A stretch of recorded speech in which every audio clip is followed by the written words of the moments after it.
Eh bien, salut à vous. Je suis en direct de Vienne. Je parle de la ville d'Autriche, hein, pas de France. Et du coup, je vous fais. Ce n'est pas un live, du coup, c'est une rediffusion. Je vais quand même vous faire le petit point marché. Et après, je voulais vous parler d'un petit sujet de formation. Et je pensais vous parler un petit peu de l'argent, comment marchent les plateformes, la comptabilité. Voilà, un petit peu tout ça, comment ça marche. Parce qu'il y a des choses à comprendre et des erreurs à ne pas faire. Voilà, donc je tiens à dire quand même que je suis dans un endroit où il peut y avoir du monde qui peut arriver. Donc j'espère que ce ne sera pas le cas. Et si c'est le cas, bah, il y aura peut-être des petits bruits. Bon, bah voilà. Je vais essayer de pas trop traîner.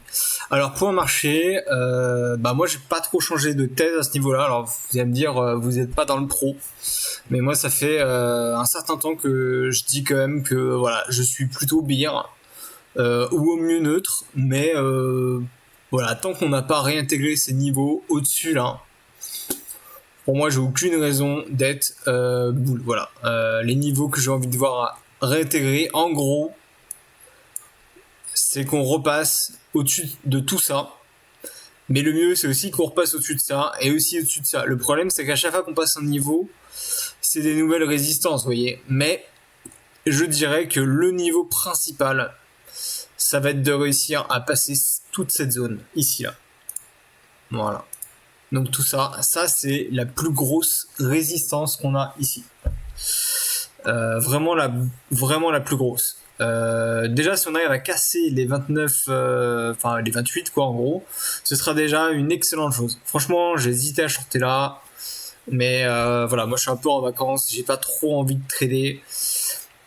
Je trouve que c'est compliqué, c'est très difficile. Moi j'ai toujours la même théorie, c'est que je peux me tromper. Mais je pense que cette news sur Grayscale, c'est pas aussi phénoménal que ça. Voilà. Sinon le marché aurait parlé. C'est pas parce que le fonds de Grayscale pump un petit peu sur une news bonne que c'est bon. Ce qui est intéressant, c'est pas de voir comment ça réagit sur une news directement, c'est voir l'après news. Voilà. Et c'est là où c'est vraiment intéressant parce que c'est vraiment sur l'après news où on peut se faire un avis sur ce qui se passe en fait. C'est-à-dire que s'il y a une news et que le truc il explose très fort, bah on peut se dire ok c'est bien. Voilà. Bon là, moi j'estime pas qu'il a explosé très fort. On peut dire qu'il a un petit peu explosé. Hein. Bon, voilà, c'est rien d'incroyable. Il a juste rejoint une zone de plus. Enfin bon, mais qu'est-ce qu'on voit derrière? Bah ça, on pouvait pas le voir il y a quelques heures encore. Mais qu'est-ce qu'on voit derrière? Eh bien que voilà, tout ça, ça a été instantanément ravalé. Donc si ça a été instantanément ravalé, qu'est-ce que ça veut dire? Bah c'est que visiblement cette news, le marché estime que bah c'est peut-être pas si incroyable que ça. Voilà. C'est pas moi qui le dis, c'est le marché. Voilà. D'ailleurs, on peut voir où est-ce qu'il s'est arrêté. Il a été jusque là. Bon, il a dépassé un petit peu. Si on se met en daily peut-être. Je sais pas si on peut voir mon graphe. Attendez, hop, en 12 heures alors. Voilà, en 12 heures, on voit vraiment mèche, on a clôturé ici, etc.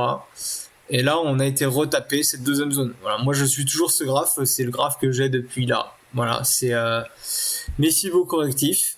Et j'estime qu'on va toujours aller taper ces 23 000. Et pourquoi pas par la suite c'est 21, c'est 22 000. Voilà, c'est toujours le plan que j'ai. D'ailleurs, on refait un brief rapide en 3 heures. Attendez, on va juste supprimer ça. Jour, semaine, mois. Hop. Voilà, en 3 heures, on a toujours une tendance baissière. Voilà. C'est pas moi qui le dis, c'est juste l'analyse des tendances. Voilà, tout simplement. Et là, on a un sommet qui est plus bas que le précédent, un creux plus bas que le précédent. Alors, est-ce qu'on peut dire que ça c'est un sommet? Bah, c'est encore un peu tôt pour le dire parce qu'on ne sait pas si ça va repartir. Mais bon, pour l'instant, si on se base que sur ce qu'on a, ça pourrait potentiellement être là. Mais tant que la bougie et celle d'après n'est pas clôturée, en dessous, bah on peut pas dire que c'est un sommet pour l'instant. Voilà. Mais voilà, on a quand même un creux qui est quand même supérieur à celui-là. Donc en weekly, on peut dire que ok, on est encore haussier, je pense. Bah, c'est un peu délicat, mais je pense qu'on peut le dire quand même. Parce que là, les bougies sont un peu proches, donc bon, voilà. Mais a priori, voilà, moi l'unité de temps que je préfère en crypto, c'est le 3D, personnellement. C'est pour moi la plus fiable. Même si, vous voyez, ici, on aurait pu se faire avoir, hein. Voilà, on avait une tendance baissière 3D. Voilà, et pourtant, bah, c'est reparti. Mais l'unité de temps 3D, elle est principale. Donc après, voilà, je vais pas non plus trop m'éterniser. Donc les niveaux qui m'intéressent le plus ici, bah, c'est tous ces niveaux de correction là. C'est-à-dire que tous les gens qui ont acheté là-dedans, et là il y en a vraiment beaucoup, et tous les gens qui ont acheté là-dedans, là il y avait vraiment beaucoup. Dans les deux cas, il y avait 1 milliard d'open interest, voire un peu plus, 1,5 milliard, etc. Donc eux, on peut voir que, ok, eux c'est validé. Parce que regardez, la mèche elle a pile touché ici. Et d'ailleurs, en général, ce que j'aime bien faire quand je fais mes fibos, c'est dire que voilà, cette théorie-là, on veut dire qu'elle est entre guillemets invalidée, c'est-à-dire qu'elle est, enfin, ou plutôt validée plutôt, c'est-à-dire que elle a fait son travail, ce qu'elle avait à faire quand elle a remonté de 2 niveaux. Et regardez, 2 niveaux, c'est où? Bah, c'est pile ici. Donc je pense que celui-là, voilà, je vais quand même le garder parce que ce niveau-là est important. Même si en vrai, ça ressemble à tous ces BDR là qu'on a ici. Enfin bon, c'est des zones qui sont intéressantes de base, mais voilà. Celui-là, pour moi, il a déjà fait son travail, il a déjà liquidé tout le monde, et il a déjà fait son pullback, etc. Donc il peut continuer éventuellement plus bas. Mais celui-là, là, eh bien, il vient aussi de faire à peu près son pullback, même si vous voyez, il n'a pas touché cette zone-là. Il a consolidé pile en dessous de celle-là, ce qui correspond aussi un petit peu à ça. Voilà, donc en fait, il a consolidé là-dedans, on va dire, si je peux dire, mais en collant vraiment la résistance. Et là, il est reparti là, pullback. Donc je m'attends, pourquoi pas, à descendre ici. Et je pense pas qu'il fera ça en ligne droite, mais on peut s'y attendre. Et là, quand on zoome, on va mettre en 5 minutes. Voilà, j'ai pas osé le poster dans le groupe pro tout à l'heure parce que je sais pas, je le sentais pas. Le oui était bizarre. On va regarder le oui juste après. Mais vraiment, je l'avais tracé comme ça et je me suis dit, bon, je sais pas, moi je le vois bien descendre ici. Donc on peut voir voilà, qu'il s'est arrêté pile ici. Peut-être qu'il va faire un petit pullback là et qu'il va continuer. Je ne sais pas, j'ai pas l'avenir. Mais en même temps, cette zone-là, c'est aussi celle-là. Donc c'est aussi une zone qui est plus grande que lui, qui est aussi intéressante. Voilà. Même si je pense que peut-être cette zone-là aussi serait intéressante à charter pour regarder où est-ce que ça s'arrête. Ah, vous voyez, bah, la mèche elle s'arrête là. Celle-là n'a pas touché ici. Ok. Peut-être qu'il faut pas le mettre en haut, mais peut-être comme ça. Et des fois, il faut ajuster un petit peu. Hein. C'est ça qui est bizarre avec les fibos, des fois. Là, ça a l'air de correspondre un peu mieux d'ailleurs. Enfin bon, on verra. Je le garde dans un coin, c'est vrai que je l'avais même pas vu avant d'en parler. Ça, c'est une zone intéressante. Il y a eu énormément de longues piégées là-dedans. Pourquoi? C'est ce que j'ai dit dans le live, dans le pro. Alors, le problème, c'est qu'il faut zoomer là, on le voit même pas. C'est que souvent, dans tous les événements, il y a 3 vagues. Et là, les 3 vagues, eh ben, on les a eues. Sauf qu'il y en a une qui est un peu cachée. Regardez, on est obligé de se mettre en 3 minutes pour le voir. Une vague, 2 vagues et 3 vagues. Et 3 vagues, c'est quoi? La 3e vague, c'est la vague du FOMO. C'est là où il y a le plus de gens qui est bloqué. Donc là, maintenant, on se ramène sur l'open interest et on va étudier un peu ça.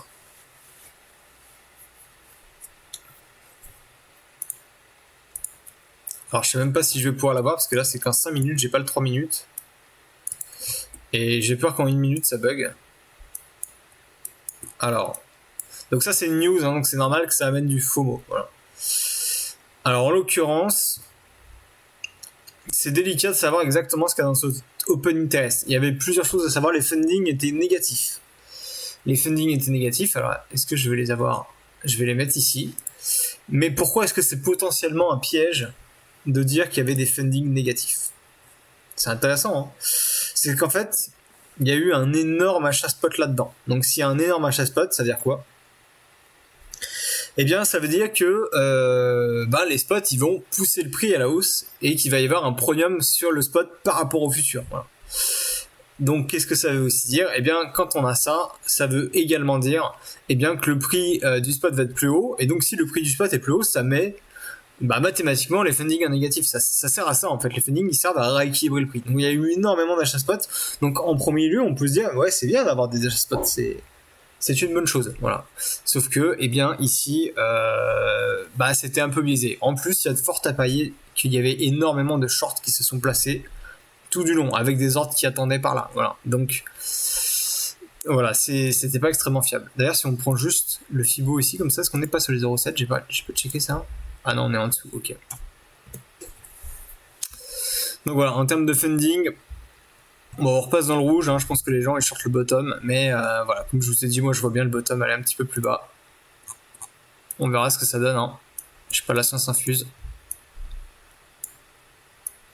Je le vois bien taper les 25 920, voilà, on verra bien. Mais je dis ça, mais en vrai, je mets pas d'ordre long ici, hein. Je vous le dis tout de suite. Je n'achète pas, ou si j'achète là, ce serait pour vendre ici. Ou là, le seul problème, c'est que là, je peux pas mettre mon stop loss là, je peux pas mettre mon stop loss là, c'est trop court. On peut à n'importe quel moment avoir une énorme mèche et ça me plaît pas. Voilà, donc non, je n'achète pas, même si ça a l'air assez précis, ça a l'air propre. Je suis pas acheteur ici. Donc voilà. Ethereum, juste pour faire un petit tour. Alors Ethereum, il est un petit peu différent parce que vous voyez, il y a ce mouvement-là et ce mouvement-là. Et ce mouvement-là sur Bitcoin, il n'est pas fini, regardez-le. C'est assez rigolo d'ailleurs en vrai. Hein. Ce mouvement-là, il n'est pas fini, il vient jusque-là. Et celui-là, il est fini sur Bitcoin, il s'arrête là. Si on prend sur Ethereum, celui-là, il est loin d'être fini et celui-là, il est fini. Donc c'est l'inverse en fait qui s'est passé. C'est assez bizarre. Mais on a du coup ces deux phénomènes-là qui sont inversés. Voilà. Mais vous voyez, celui-là, il était touché là, il était terminé. D'ailleurs, pullback, 3 niveaux dessus ici là. C'est même pas 2, là c'est 3. Donc voilà. Enfin, il n'a pas vraiment touché, mais je pense qu'on peut le considérer comme tel.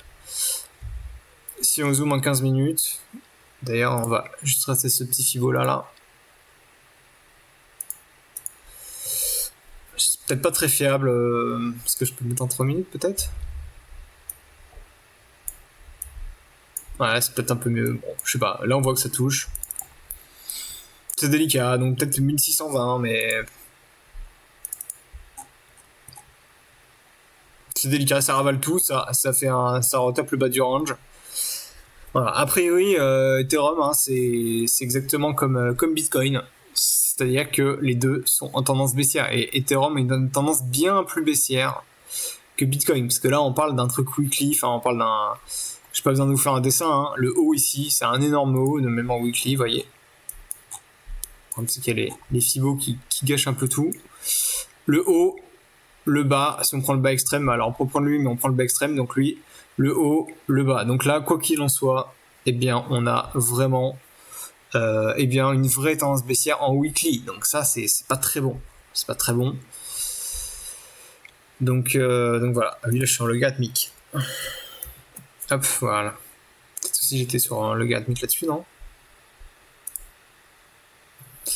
J'étais en logarithmique là-dessus. Ok. Donc voilà, c'est pour ça que le graphique était un petit peu déformé. Donc voilà, niveau point marché, bah rien de nouveau. Je pense que si je reviens dans une semaine et que ça n'a pas bougé, je vous dirai la même chose. Bah on est en tendance baissière. Attention, attention. Techniquement, là, c'était un bon endroit pour prendre un foot. Voilà, la news qui part, bah techniquement, on peut vendre la news. La news, comme j'ai dit tout à l'heure, c'est aussi une excellente opportunité de pouvoir vendre. Voilà, tout le monde achète parce qu'il y a du FOMO, puisqu'on a peur de rater quelque chose, etc. Parce que les autres achètent, nous on achète parce qu'on sait que ça va monter. Enfin bon, bref, il y a plein de mécanismes comme ça. Et en plus de ça, ça donne une bonne raison de pump le prix, de short squeeze les gens, etc. Enfin voilà. Il y a des milliers de raisons pour qu'une news qui soit de qualité correcte, voilà, c'est quand même pas une news complètement inutile. C'est juste une news qui, pour moi, eh bien, n'est pas si importante que ça. Voilà, il faut la relativiser. Y en a qui disent qu'elle est importante, d'autres qui disent bon, ça va prendre du recul avec cette news. On verra quand ce sera fait, quoi. Voilà, c'est la SEC doit redéfinir est-ce que il peut passer son ETF futur en ETF spot. Voilà. Soi-disant, il y a plus de risques, machin. En vrai, c'est bien mieux d'être spot. C'est juste que eux, ils ont un agenda caché qui fait que ça ne les arrange pas. Donc, ils veulent prendre du temps. Voilà. Mon avis perso, et je parle bien de mon avis perso, c'est que les ETF passeront, mais je ne pense pas qu'ils passeront tout de suite. Voilà. Je pense que je me trompe toujours, enfin c'est la SEC, ouais c'est la SEC, ouais, je crois que c'est la SEC, qui fait le qui fait le mince. Ouais, je suis un peu malade, hein, désolé, du coup des fois je perds un peu le fil. Qui choisit à la fin pour les ETF, etc., qui doivent donner la réponse. Sauf que, eh bien, le problème, c'est que eux, ça les arrange pas, donc ils veulent prendre leur temps, en fait. Et ils veulent prendre leur temps. Ils sont pas pressés, donc ils ont tout intérêt à repousser. Et les analystes que je suis, ils voient soit un ETF plutôt fin d'année, en mode novembre, soit plutôt printemps, voilà, mars. Voilà. Donc ne vous laissez pas forcément trop distraire par ce qui va se passer à court terme. À court terme, j'entends pas 6 mois. Là, c'est très difficile de se connaître ça. En court terme, c'est extrêmement difficile. En moyen terme, 4 heures, ça va. En vrai, ça va. C'est juste que, vous voyez, c'est pas des bougies. Enfin, ça va, mais on n'a même pas le temps de voir des structures se dessiner. Vous voyez, il n'y a aucune structure ici. Ça pump, c'est voilà. On a eu pareil ici. Enfin, là, il y a eu quand même un début de structure, mais c'est des mouvements où il se passe rien pendant 2 mois, et on a tout qui se passe en 2 jours. Voilà. Là, il nous arrivait pareil. Il s'est rien passé pendant 2 mois. Gros dump. Là, il se passe rien pendant 15 jours à peu près. Gros pump, voilà, ravalé. Enfin voilà, c'est que des bougies 15 minutes en fait. Non, peut-être des bougies 1 heure quoi. Mais voilà, c'est compliqué. Soit vous êtes placé avec conviction, soit faites attention. Ou alors, même pour votre intraday, c'est compliqué. Voilà, à ce moment, ce qui marche mieux en intraday, je pense, c'est les shitcoins. Mais même ça, moi, j'ai arrêté parce que là, ça devient trop le bordel. Enfin, je trouve. Hein. Ça devient un peu chaotique. Même si voilà, j'arrive quand même à décrire et à voir ce qui se passe, parce que franchement j'ai pas osé le poster, j'ai pas osé le short, mais ça je l'ai vu, et je l'ai vu ici, et j'ai vu ce petit marteau là, je me suis dit ouais, je vais pas le reposter. L'open interest est particulier. D'ailleurs regardez l'open interest, je voulais vous le montrer tout à l'heure. Franchement c'est pas un open interest classique, vous voyez. Normalement quand on a ça, on a plutôt un genre de gros FOMO qui monte là. Et après, voilà, quand on vient, on redescend, on perd pas trop en open interest. En gros, ça ressemble un petit peu, genre, si le prix était venu là, ça devrait ressembler un peu, genre, un truc qui explose comme ça, le prix qui descend, et ça qui stagne un tout petit peu. C'est-à-dire que même si le prix est arrivé ici au même niveau, voire plus bas, on a un open interest qui est encore vachement plus haut qu'ici, vous voyez. Ça, c'est plutôt ce qu'on a comme mécanisme un peu plus classique. Et là, on n'avait pas ça, en fait. Du coup, je me suis pas senti de le poster, hein, mais c'est pas une blague. Hein, je voulais vraiment le poster, et je me suis dit attention. Voilà. De toute façon, ça fait un paquet de temps que je dis que je suis bière, et j'ai pas changé de biais là-dessus. Donc maintenant, j'essaie d'être de plus en plus entre guillemets stable sur mes points de vue, et beaucoup moins volatile, comme j'ai pu l'être surtout à mes débuts de trading. Hein. Un jour je suis bière, un jour je suis boule. Ça c'est un risque, et là j'essaie de garder un certain cap, voilà. Et j'aime bien me placer avec mes EMA quoi. Voilà. Donc ensuite on va passer au sujet du jour.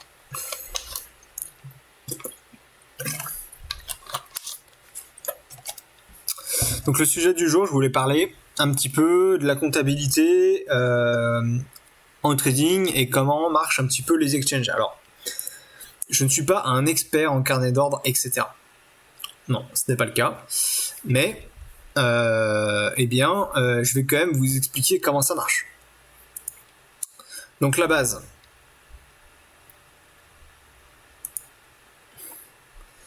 Donc la base, en fait, c'est qu'on va avoir ici notre carnet d'ordre. Donc on peut l'afficher par 0,1, par 0,2, par 1, par 10. Voilà. C'est l'échelle de prix auquel on veut le voir. C'est sûr que, bon, en vrai, par 10 centimes, je trouve que c'est pas incroyable. Moi, j'aime bien prendre le maximum pour voir un petit peu ce qui se passe.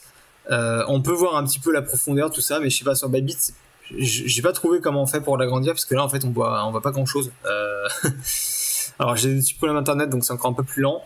Mais vous voyez, on va pas très très loin dans l'order book, quoi. On va $3 plus loin. Donc, en vrai, ça sert à rien, moi, je trouve. Pour pouvoir avoir une vraie idée, il faut pouvoir aller au moins $100 plus loin. Voilà, ça nous permet de voir un petit peu mieux sur le carnet d'ordre. Voilà. Et là, en voyant même, là, c'est 70 plus loin. Voilà, on voit que par exemple, il y a 1000 BTC qui attendent pour être vendus ici.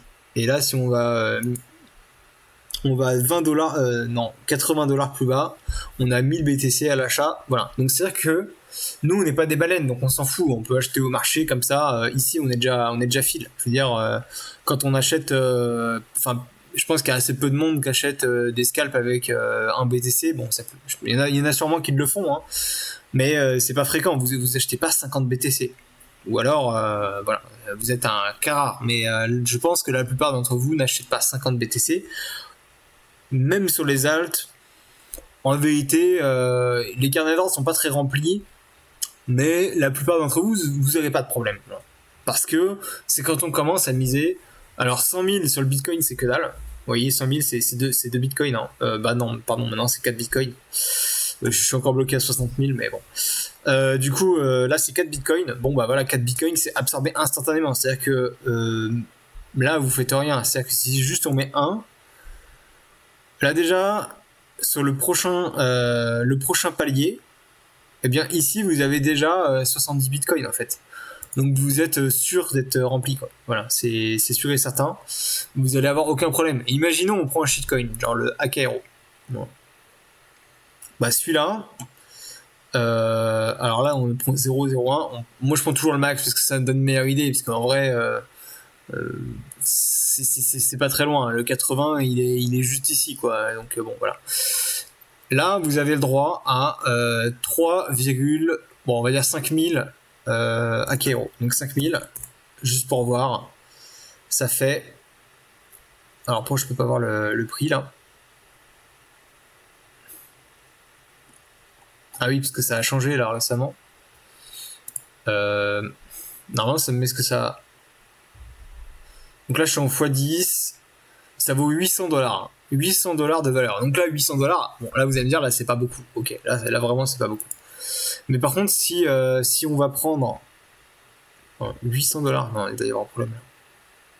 70 000. Ah non, ok, c'est 5 millions, pardon. Donc c'est 800 dollars fois 1000 du coup. Ça fait 800 000 dollars. Voilà. Donc il y a quand même 800 000 dollars de profondeur. Juste pour ici. Voilà. Donc c'est quand même pas rien, voilà. Par contre, si jamais vous voulez vous amuser à mettre 10 000 en levier 10, etc., là, vous allez commencer à mettre déjà 100 000 dollars, par exemple.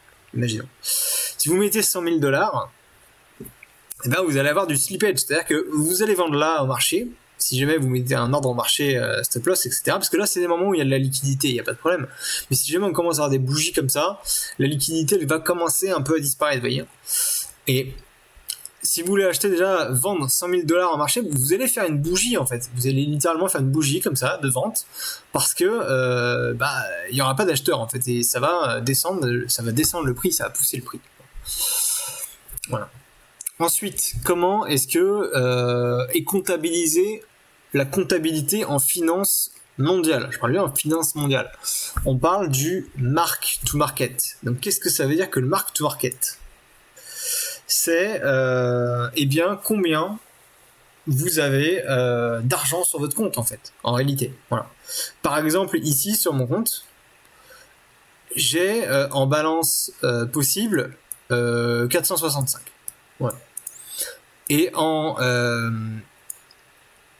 mark to market, j'ai 577,9. Mais on va voir que peut-être que d'ici 5 minutes, ça va bouger. Voilà, 0,94. Peut-être qu'il faut actualiser, je sais pas comment ça marche.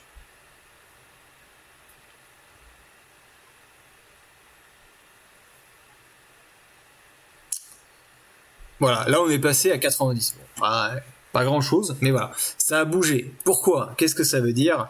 Eh bien, ça veut dire que mon PNL il a changé en fait. Et qu'est-ce que c'est que mon PNL?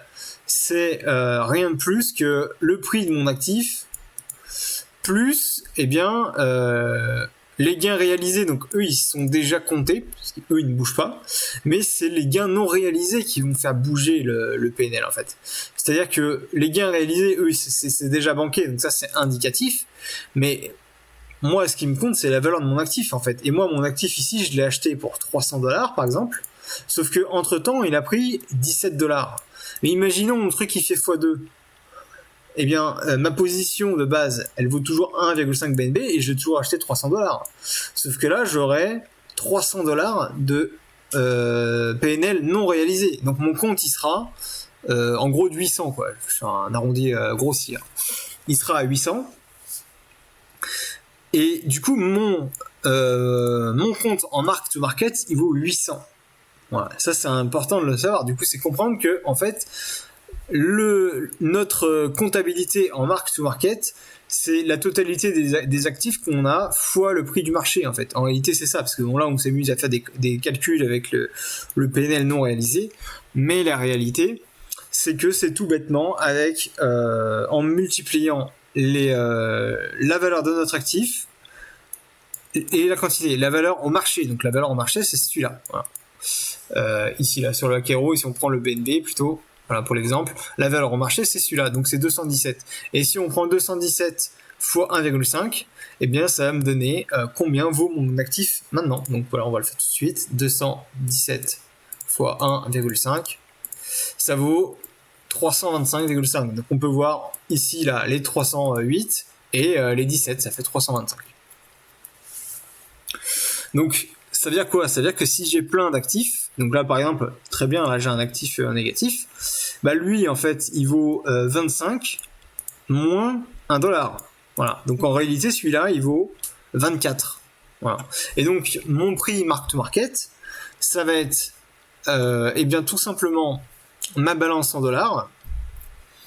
Donc ici, ma balance en dollars, là c'est bon, ça c'est déjà le prix mark to market, mais du coup c'est combien j'ai de dollars sur mon compte qui sont disponibles. Donc là j'ai 465 plus la valeur ici. Donc là c'est la position margin, donc c'est combien j'ai d'engagé.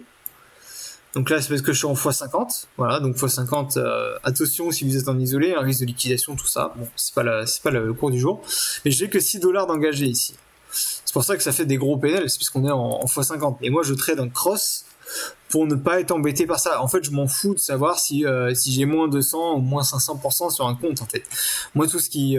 sur une position, tout ce qui compte, c'est de savoir, moi, à la fin, combien je perds et combien je gagne. Tout le reste, je m'en fous, en fait. C'est pour ça que je préfère trader en cross. Voilà. Si vous êtes...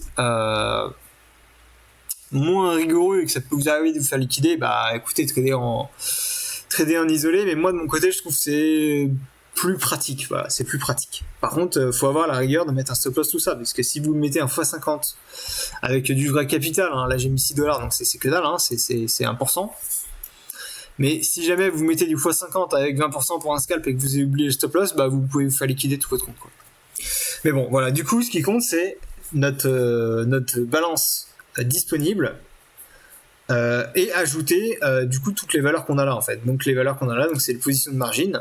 Donc le position de margin, à savoir aussi que dans ma balance available disponible, il va également prendre tous les ordres que j'ai placés. Donc là j'ai mis des ordres canne à pêche par exemple.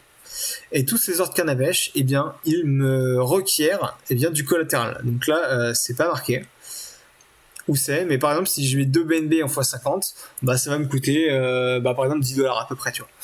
Donc le fait que là j'ai des ordres disponibles, donc là ça biaise un petit peu le calcul que je vais vous montrer, mais c'est normal parce qu'en fait mettre un ordre ça mobilise du capital. Alors l'avantage c'est que nous on est en futur donc on peut mettre du levier, mais si on est en spot, bah là on peut pas mettre de levier, donc c'est vrai que n'importe quel ordre est un enfer en fait, parce que ça monopolise tout votre capital pour laisser un ordre disponible. Donc il y en a qui utilisent des bots ou quoi pour trader un spot, c'est parfois plus simple.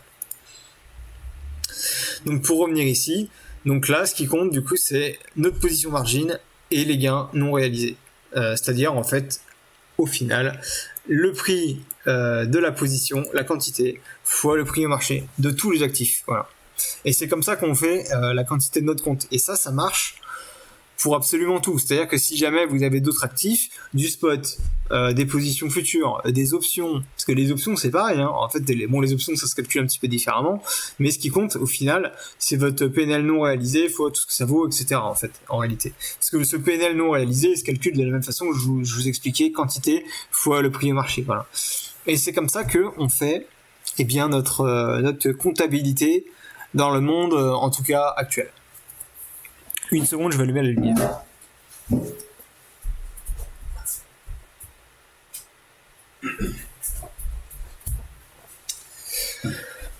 Donc voilà. Ensuite, du coup, quelles sont les choses qui sont aussi importantes à savoir là-dessus? Et comment marche, entre guillemets, l'argent, en fait? Enfin, je suis pas économiste, je suis pas ultra spécialiste, mais je vais vous expliquer, mais du coup, moi, comment je le ressens. Parce que le mark-to-market, ça a des avantages, mais ça a aussi des gros inconvénients. Et on va essayer de venir aux inconvénients. C'est un problème qui est presque d'ordre un peu psychologique plutôt que mathématique, en fait. On va reprendre une courbe. Toute simple, on va prendre le Bitcoin. On va se mettre en daily. Et on va reprendre, en gros, le bull run. Bon, imaginez, là, on est 100 personnes à avoir 10 millions de dollars. Sauf que qu'est-ce qu'on fait? Les 100 personnes, on investit tous les 10 millions de dollars dans l'actif. Voilà. A priori, on a tous 10 millions de dollars. Voilà. Si on achète 10 millions de dollars ici, chacun a 10 millions de dollars. Bon, sauf que l'actif, il va bouger, etc. Sauf que qu'est-ce qui se passe si tout le monde achète, en fait? Bon, 10 millions de dollars sur le marché, c'est que dalle. Mais imaginons, c'est ça qui fait monter le prix. Voilà. Parce qu'il n'y a pas de vendeurs, etc. Et que les 10 millions de dollars, en fait, ils peuvent pas être remplis ici. Ils vont être remplis, du coup, en faisant monter le prix. Voilà. Sauf que, du coup, ici en bas, tout le monde avait 10 millions de dollars. Donc, en fait, ça faisait une capitalisation totale de 10 millions fois 100 personnes. Donc... Alors, c'est un calcul bidon, mais je vous dis, je suis malade, je suis désolé. Donc, ça fait 1 milliard. Sauf que, qu'est-ce qui se passe? En mark-to-market, ici, tout le monde a 10 millions. Voilà. Tant qu'on est en US dollars, etc. Mais quand ils commencent à investir, eh bien, ici, ils ont plus 10 millions, en fait. Là, ils ont, l'actif, il a fait x4. Et donc, du coup, la capitalisation totale sera passée de 1 milliard à 4 milliards. Mais en plus de ça, tous les gens qui ont 10 millions ici, ils en ont 42 millions. Sauf que quelle est la réalité dans cette affaire? La réalité dans cette affaire, c'est qu'il n'y a eu aucun argent qui est créé, en fait. Il y a rien eu. Il n'y a pas eu 30 millions qu'on pop de nulle part et qui sont offerts gracieusement au marché, en fait.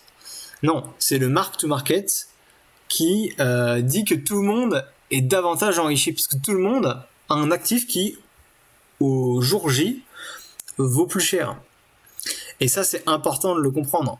Ça, c'est pour ça que les gens, ils se sentent comme des énormes kings quand ils sont là-haut. Regardez, j'ai fait x4, etc. Sauf que la réalité, c'est que, en fait, tout ça, c'est quand même un peu porté par une espèce de nuage, en fait. Ouais. C'est un peu frêle. C'est-à-dire que si tous les gens qui avaient acheté en bas ici, le problème, c'est que il suffit même pas que sur les 100, il y en ait beaucoup qui vendent. C'est-à-dire que là, pour qu'on passe de ici à là, il faut que ici, il y a 4 fois plus d'acheteurs que ici, si on a fait x4, pour soutenir le même prix. Donc il suffit juste qu'il y ait que 25% des gens qui vendent tout là-haut pour que le prix aille littéralement qui revienne au prix initial. J'allais dire à 0, mais non, c'est qu'ils reviennent au prix initial. Bah oui, parce que ceux qui ont acheté pour 10 millions ici, ça vaut 40 millions ici. Sauf qu'ici, tout le monde a l'impression d'avoir 40 millions. Sauf qu'il suffit juste qu'il y en ait 25 qui vendent pour 40 millions. Et regardez, ça fait combien? 25 fois 40 millions. Ça fait les 1 milliard du début. Donc là, en fait, ils ont absorbé tout l'argent. Donc là, tout le monde se sent comme des kings en haut. Sauf qu'en réalité... ça c'est pas solide en fait. Voilà. Et les ranges ils servent aussi à ça, ils servent à décider si le prix est accepté. Et en fait c'est quand on est sur un support, plutôt au bottom, voilà, plutôt quand c'est bas, qu'on sait combien on a vraiment d'argent en fait. Parce que, bon alors vous allez me dire ça peut toujours descendre plus bas, il y a toujours des actifs, voilà, on peut se dire là c'est le bottom, bon ça descend plus bas, etc. Mais d'une manière générale, c'est vraiment intéressant de savoir quelle était notre valeur de portefeuille au début et quelle est notre valeur de portefeuille entre guillemets à la fin, voilà. Parce que c'est ça qui va nous permettre de savoir où on en est, parce que là-haut, voilà, tout le monde est un king, tout le monde a réussi, mais c'est normal en fait que ça monte, voilà. Même si voilà, c'est jamais tout le monde qui achète là. En réalité, c'est quelques-uns qui achètent ici, moyennement qui achètent là, et beaucoup qui achètent ici, notamment sur cette dernière partie. Voilà. Ça, c'est la réalité du marché. Mais là, on est en train juste de parler de comptabilité. Voilà. Et en comptabilité, du coup, tout le monde a un portefeuille gonflé ici. Tout le monde a l'impression d'être riche. Mais en réalité, c'est que tout le monde ne peut pas être riche. Parce qu'il suffit juste qu'il y ait quelques vendeurs pour que le prix il soit intégralement ravalé. Donc là, déjà, si on ramène juste ici, le prix, on va dire, il a été divisé par 2. Voilà, 0,5 de FIBO, c'est divisé par 2. Donc, ici, ceux qui avaient déjà 10 millions, bah, ils sont quand même à 20 millions. Donc, en fait, ils se disent toujours, oh, bah, c'est bon, en fait, voilà. Sauf que, bah, qu'est-ce qui va se passer en général? Bon, là, c'est pas le cas, bah, parce que la tendance est haussière. Mais il y a plein de cas où on va avoir, bah, en fait, typiquement comme on a eu là. Par exemple, on va avoir des pumps, tout est ravalé, et en fait, ceux qui ont acheté là, qui ont intégralement tout revendu ici, du coup, bah, il y a des gens qui ont acheté là-haut à nouveau, et qui eux vont revendre aussi, etc. Et c'est là où le prix va commencer à descendre très fortement, en fait. C'est-à-dire que le prix, si jamais les gens qui ont acheté là, ils revendent ici, mais qui rachètent en bas, bon, bah, ils ont fait de l'argent sur ceux qui avaient acheté trop haut, mais c'est tout. Le truc, c'est que si eux, ils continuent, ils ne rachètent pas là, ceux qui ont acheté là-haut, qui avaient leur stop, on va dire un petit peu en dessous, ils vont commencer à vendre, etc. Puis eux, ils vont faire vendre les stops des autres, etc., etc. Et donc, de cette manière-là, en fait, c'est comme ça qu'on va avoir des tendances qui se créent, en fait. C'est une personne qui va, en achetant ou en vendant, va potentiellement influencer l'achat d'un autre, en fait. C'est un petit peu comme voilà, quand vous rentrez dans une boîte de nuit, vous n'allez pas faire la soirée à vous tout seul. Vous êtes une personne dans une foule, en fait. Par contre, bah, chaque personne a quand même sa responsabilité dans la soirée. C'est-à-dire que si vous voulez vous démarquer, par exemple, et je sais pas, être super cool ou être super méchant, voilà, vouloir taper des gens, j'en sais rien, vous allez quand même impacter la soirée. Donc vous pouvez, en tant qu'individu, impacter le marché. C'est juste que la majorité des gens ne vont quasiment pas l'impacter. Enfin, je veux dire, c'est une goutte d'eau au milieu de la pluie, quoi. Et ça, c'est la réalité. Mais voilà, même avec une goutte d'eau, parfois, on peut... voilà. C'est de là vient la théorie du papillon. Moi, je crois que c'est ça le nom. C'est que un battement d'aile d'un papillon serait capable de déclencher un cyclone à l'autre bout de la planète. Voilà. Techniquement, c'est possible. C'est-à-dire que juste en faisant bouger des énergies, eh bien, il va en créer de plus en plus, où il va ramener, enfin voilà. Et les énergies, elles se transmettent, et une personne peut impacter le marché. Enfin bon. Du coup, on revient sur la comptabilité. Et c'est très important de comprendre que, voilà, tout le monde se sent riche et fort en haut, mais tout ça, c'est quand même vraiment basé sur du vent. C'est pour ça qu'il y a des corrections. C'est parce que on ne peut pas passer de 1 milliard à 4 milliards, gratuitement. Il n'y a pas d'argent gratuit, il n'y a rien. Il n'y a rien de gratuit. Voilà. Le seul truc qui est gratuit, enfin qui compte en tout cas, c'est que c'est un jeu à somme nulle. Pardon. Donc c'est un jeu à somme nulle. Et si c'est un jeu à somme nulle, il y a un gagnant et un perdant. Mais c'est pas parce que pour l'instant, par exemple, si on se met en logarithmique, il est là mon graphlog, non, il est là. Voilà. Donc, on se met en logarithmique. C'est pas parce que voilà, quelqu'un a acheté là que lui il sera toujours gagnant. C'est-à-dire que peut-être qu'un jour la tendance elle va réellement s'inverser. Je ne pense pas. Hein. Désolé pour tous les fibos, mais peut-être qu'on va avoir un double top et que là on va commencer une descente de plus en plus. Donc voilà. Et il y aura probablement un moment dans l'histoire de l'humanité où ça arrivera, même si c'est dans 1000 ans. Voilà. Même si c'est dans 1000 ans, peut-être qu'un jour le Bitcoin ça va disparaître. Et si vous pensez que celui qui a acheté là à 10 $, il est totalement safe, bah c'est faux en fait, parce que la plupart du monde marche quand même sur des Ponzi de manière générale. Hein. La finance est un Ponzi. Si demain le S&P 500, je sais pas, il y a une météorite qui tombe sur la Terre et que t'as besoin d'argent pour faire, je sais pas, n'importe quoi, bah tu sais, les gens ils vont vendre leur S&P 500 pour essayer de bouffer ou j'en sais rien. Voilà, on ne sait pas ce qui va se passer.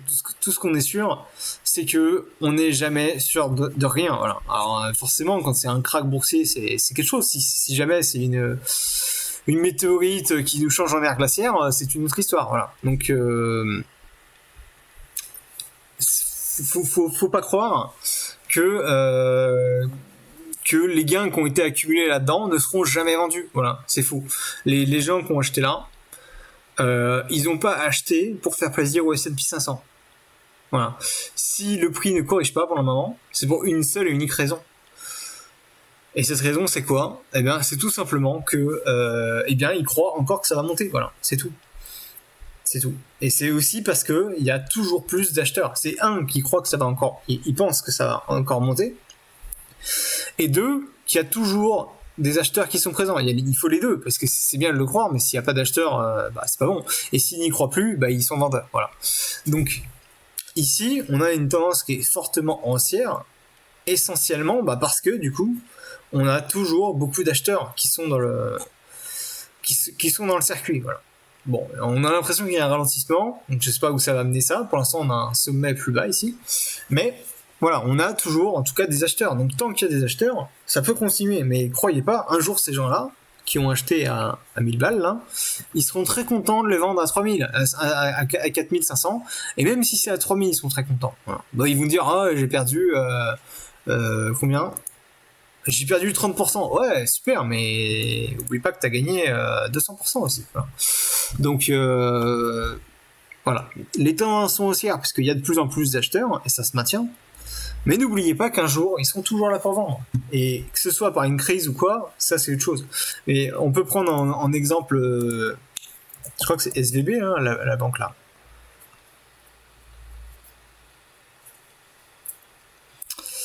La connexion... non, j'ai oublié la banque. Bon, c'est pas grave. C'est Silvergate. Hein. Ah si, c'était ça, SVB. Silverbull. Non, bon, ok, c'est pas grave. Bon, voilà. Il y a les acheteurs. Il y a aussi des acheteurs. Ah si, il y a Orpea. Ça, c'est intéressant, Orpea. Orpea. Hop. Vous voyez là. Alors, on peut dire Orpea, c'est du solide, il n'y aura jamais de problème. Regardez Orpea, voilà. Orpea, il tape les all-time low là. Voilà. Tout simplement, voilà. Ici, celui qui a acheté pour 1000 euros ici, il avait 1000 balles. Si ça monte ici, il en avait 3000, 3300. Et voilà, maintenant, s'il a toujours pas vendu, il est à moins 95%, donc il lui en reste plus que 50%. Et en réalité, ici, là, tout le monde était très riche, et là, tout le monde est très pauvre. Mais je peux vous assurer que si ici, il y a des très pauvres, c'est parce qu'il y a des gens qui ont vendu, tout simplement. Voilà, c'est qu'il y a des gens ici qui se sont dit, tiens, le truc a fait x3, maintenant il faut 3 fois des gens comme moi qui ont acheté ici, pour acheter là, pour maintenir le prix. Voilà. Et c'est comme ça qu'en fait, on a des corrections, qu'on utilise les Fibos, etc. Par exemple, ici, alors ça, ce Fibo là, voilà. Par exemple, on avait fait quasiment un pullback sur les 618. À partir d'ici, les acteurs ils se sont mis d'accord pour dire que, par exemple, on a arrêté de vendre et on continue à racheter. Voilà. Et c'est comme ça qu'on commence à faire un nouveau cycle. C'est à partir de ça en fait. C'est le prix au marché. Il leur a dit que sur leur portefeuille, ils avaient perdu ici 50%. Donc s'ils avaient 1000 euros là, ils sont passés à 500. Donc ici, il y avait peut-être 1000 personnes qui avaient 1000 euros. Donc ça fait une capitalisation de 1 million. Et si c'est 1000 personnes ici, il y en a quelques-uns qui ont vendu, mais on va pour faire simple, on va garder les 1000 personnes. Ici, il n'y a plus que, pas 1 million, mais 500 000. Voilà. C'est ça qui est important de comprendre. C'est comme ça que ça marche le mark-to-market. Donc les gens, ils ont un coup tous beaucoup d'argent sur leur compte, et puis après, un coup, ils en ont tous plus beaucoup. Mais c'est juste une question d'affichage. Leur valeur en termes d'actifs, il n'a pas changé. C'est le prix au marché qui a changé. Voilà. Et c'est pour ça aussi, du coup, que ça va faire des bulles, etc. Parce que les gens, ils se sentent des kings, etc. quand on est en haut. Ouais, regarde, moi, j'ai rien fait. Demain, je deviens trader. Je quitte mon patron, etc. Voilà. Ça, c'est les systèmes d'euphorie liés aux bulles. Mais les bulles, elles sont pas là totalement par hasard. Voilà. Et le système en mark-to-market, faut le dire, hein, c'est quand même vachement capitaliste. Et bon, je pense que c'est une bonne façon, mais je sais pas s'il y a d'autres façons. Moi, j'ai pas trop réfléchi, je suis toujours pas économiste. Mais en tout cas, voilà, pour l'instant, le monde entier fonctionne au mark-to-market. Et c'est important du coup de bien comprendre cette notion et de bien comprendre pourquoi est-ce que c'est un jeu à somme nulle. Voilà. Je me rappelle à mes tout débuts, quand on était par ici, hein, il y avait déjà énormément de scams hein, ici. Hein, c'est fou, je me rappelle encore. Des pump and dump, les moons, les machins là. Il y en avait déjà beaucoup à cette époque. Et en fait, je me rappelle dans les groupes, il y avait des gens qui disaient mais pourquoi vous avez vendu? Vous êtes bêtes. Si personne vendait, on était tous riches. Bah oui, mais parce que lui, il n'a pas compris le mark-to-market. En fait, il estime que si tout le monde achète, bah oui, on est tous riches en mark-to-market. Mais on est tous riches en mark-to-market, c'est bien. Mais le problème, c'est que toi, t'as un shitcoin dans les mains et tout le monde a un shitcoin dans les mains. Et évidemment, les gens futés, ils veulent pas d'un shitcoin dans les mains, ils veulent récupérer quelque chose qui a de la valeur. Donc, soit du Bitcoin, de l'Ethereum, si c'est des swaps, etc. Ou alors, tout simplement du dollar. Hein. Ça reste quand même probablement le moins gros shitcoin de l'affaire. Sans dire que le Bitcoin c'est un shitcoin, mais voilà, c'est un actif volatile, etc. Au moins le dollar, pour l'instant, c'est le plus safe. Hein. Et donc, à ce niveau-là, voilà, quand les gens ils vont dire bah voilà, moi si on vend pas, on est tous riches. Bah oui, mais c'est pas bon parce que toi ce que tu veux pour être riche, c'est avoir des vrais dollars sur ton compte. Alors souvent les gens qui connaissent pas, ils disent ouais, alors est-ce que ton Bitcoin tu peux le revendre, etc. Bah oui, tu peux le revendre, oui. Mais en fait, ce qu'ils veulent dire par là à chaque fois, c'est ok.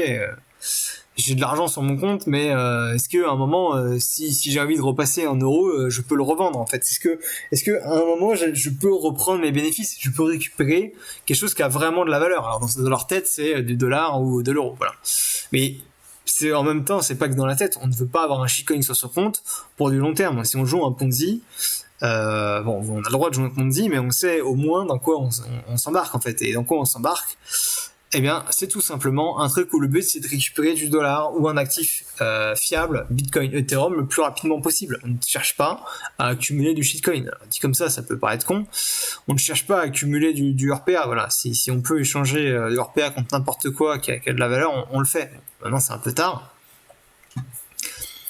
Mais voilà. Donc du coup, c'est très important de comprendre cette notion. Non, on ne peut pas être tous riches en ne vendant pas là. Tout simplement parce que le but du marché, c'est d'avoir des gens qui vendent ici. Voilà, c'est comme ça qu'on fait des cycles en fait.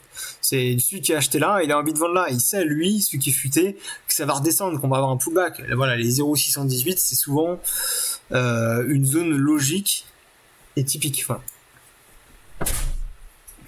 Donc voilà.